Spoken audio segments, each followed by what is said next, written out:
Well, hello everybody. We're going to have a good talk here. This is breaking news. I want to thank Eric for bringing this forward to me. I just caught it 5 minutes ago. As I wait for people to log on, I'm going to talk a little bit about how my day went today. I actually sat in with the UNSC over chemical weapons and nuclear proliferation.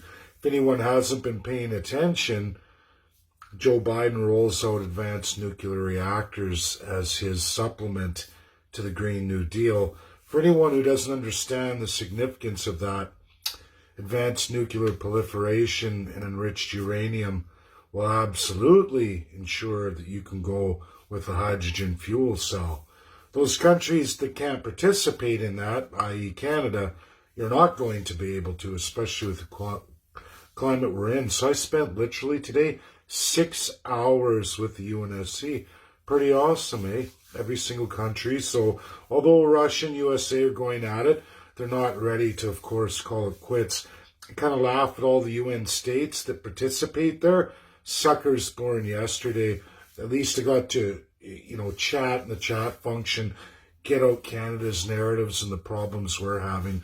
What we expect of Russia and Canada, Russia and USA, and what we're watching for in the next 2 months.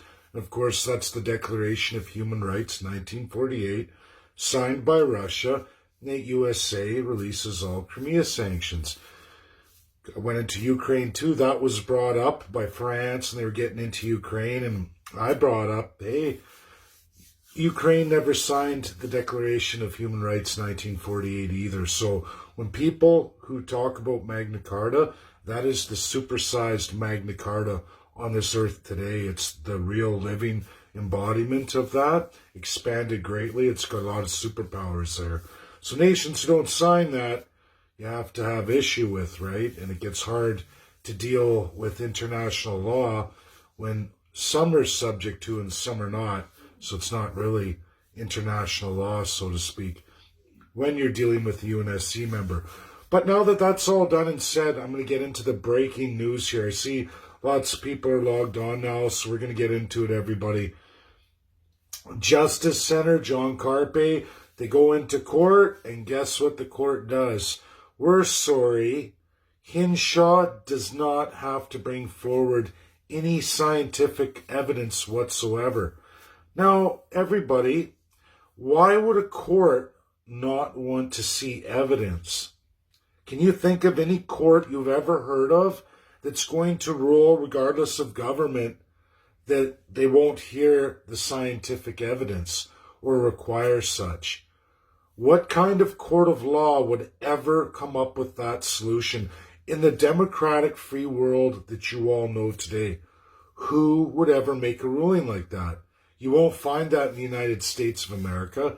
In fact, I don't even think you'll find that in Russia. You only find that in Canada because we are under King's Court. I've talked about this many times, and I've tagged John Carpe in this. I think I would like to see this ruling. What was the judge's argument for not utilizing any kind of evidence forcibly upon the government? Why would the government not have to bring forward evidence, scientific evidence, to prove the validity of usurping every Canadian's constitutional rights in Alberta?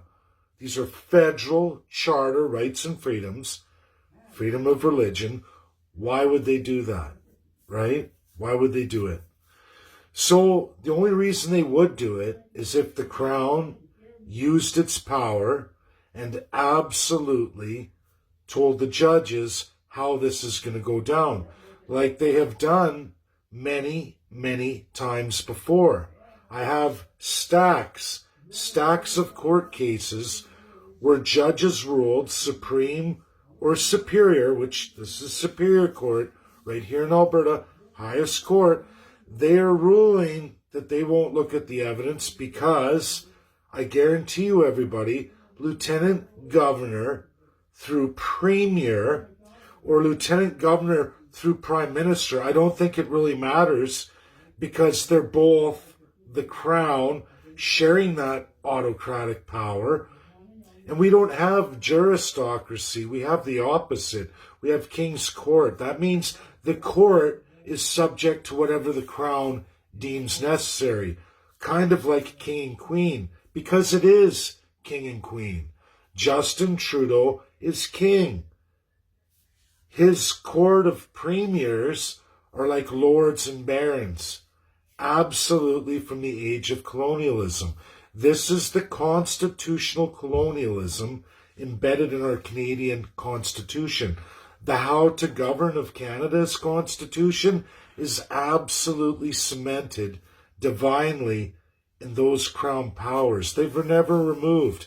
Russia and USA had a duty and an international obligation to complete this task right across the world. Canada never got touched. For some reason, nobody bothered to come and have a look at Canada from 1952 upon the death of King George VI. Nobody with the international power has come back to assess Canada. And that's why it's very important right now, as I keep chomping at the bit with Russia and USA right now. They have an international obligation, absolutely, to finish the work they started. There's international laws that prohibit this kind of abuse on this earth today. Both Russia and USA absolutely cemented and enforced that worldwide, and they made it a mission to make sure that was removed from the world. Now, it doesn't matter that Russia doesn't function as the Soviet Union anymore. The reality is they were transferred that power and they accepted it. So Vladimir Putin has to go back and he has to complete the work for Canada. Otherwise, Canadians, we're going to be one of the most autocratic, despot countries in the entire world. This isn't a joke. This is reality. And this is the work that USA and Russia must finish. I just spent 6 hours with these guys. Listen them go back and forth. And they do, it's true, they both manipulate. So does UK, so does France, and absolutely China. That's the power they have. But we, as UN citizens, dues-paying citizens, can go at these guys and say, hey, look, we know what the hell you're doing, and cut the shit. This has to be done. This has to be solved. They like to play their games. They like their supply chains. They like their value chains. And they like to work the world the way they want to. And you know what? That's their power. The world voted for that. But it also comes with some serious responsibilities, one of which is to absolutely fix Canada.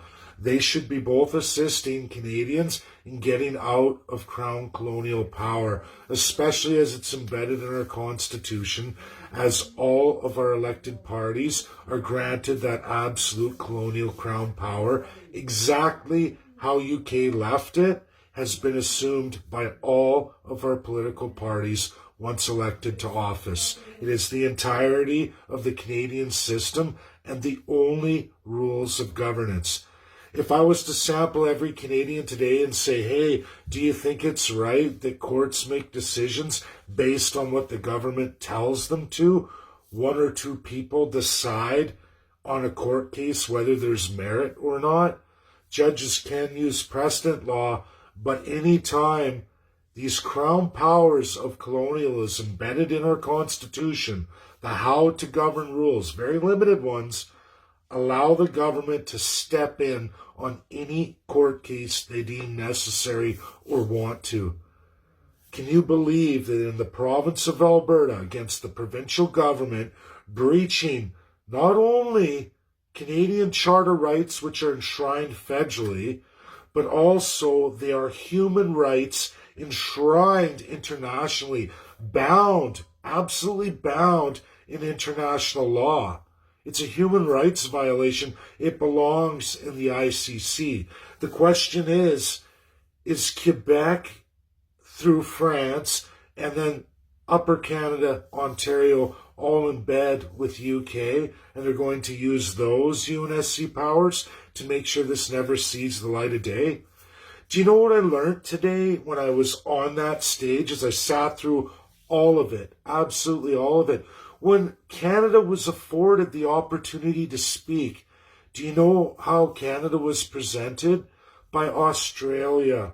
Australia, New Zealand, and Canada, one Australian rep to represent 3 countries. Hello, last time I checked, the law of sovereignty in Canada is its own nation. This is more bullshit from Justin Trudeau and his corrupt premiers.